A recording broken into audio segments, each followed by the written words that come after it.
Could the days of the $100 bill be numbered? As the European Central Bank considers eliminating its highest paper currency, there's a similar call for the U.S. to stop printing any bills higher than $100 to discourage criminal activity.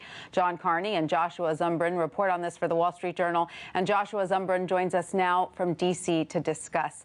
Hi, Josh. Thanks for being with us. Can you tell us who came up with the plan to stop printing the $100 bill? Well, a number of economists have been circulating this for a long time, but most recently it was called for by none other than Larry Summers, who, was President Obama's top economic advisor early in his presidency, and who was even considered to be chairman of the Federal Reserve, and who was a former Treasury Secretary as well. So suddenly, the fact that Europe is doing something similar, and the fact that someone so prominent has proposed it in the U.S. has given the idea a new look. And tell us the reason behind this. It's to discourage tax evasion, other criminal activity, correct?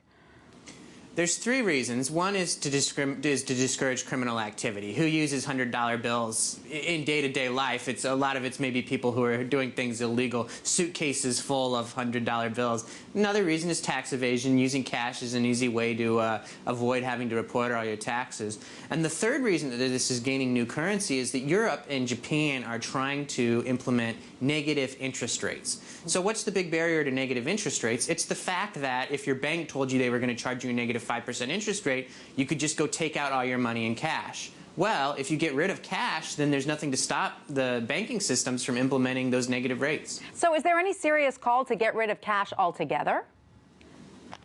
Yeah, I mean, Larry Summers isn't calling for that, but there are economists and tax evasion experts and kind of anti-financial crimes and terrorist financing people who think that would be an appropriate step to eventually take. I can see how that would make some sense. Now, getting back to the $100 bill, is this something being seriously considered by the Treasury Department?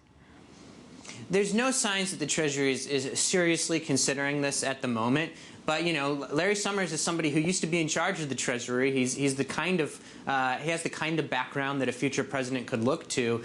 So there's reason to think that serious economists are starting to think about this, and that maybe it's just a matter of time before the Treasury takes the idea seriously as well. And the idea would be to simply stop printing any future $100 bills. But what about all of those $100 bills that are already out there? Yeah, that would propose a real challenge to the initiative. I mean, the U.S. has done something similar. In 1969, they stopped printing $500, $1,000, $5,000, and $10,000 bills, but they didn't make them illegal, and so a lot of those bills are still floating around there. There's still legal tender if you happen to have one. The problem with $100 bills is that there's over $1 trillion of $100 bills floating around in the world. So even if you stop printing them, these bills, a lot of them would linger around for a very, very long time, and criminals could continue to use them. So is there any reason to not stop printing the $100 bill? Do economists say there could be any negative repercussions on the economy if that happens? Well, clearly the cash is used by a lot of people, so there'd be a lot of unforeseen consequences from getting rid of it, because it's possible we don't understand all the ways that people use it. One way that it's pretty clear that some people use $100 bills is that people in foreign countries outside the U.S. often use them when their own country is having a currency crisis.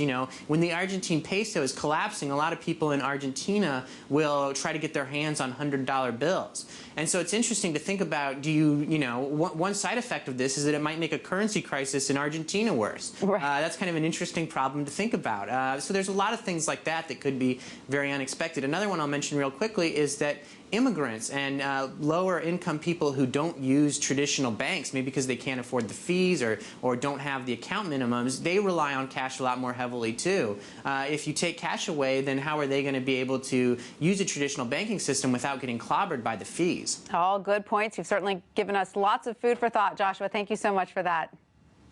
Thanks for having me.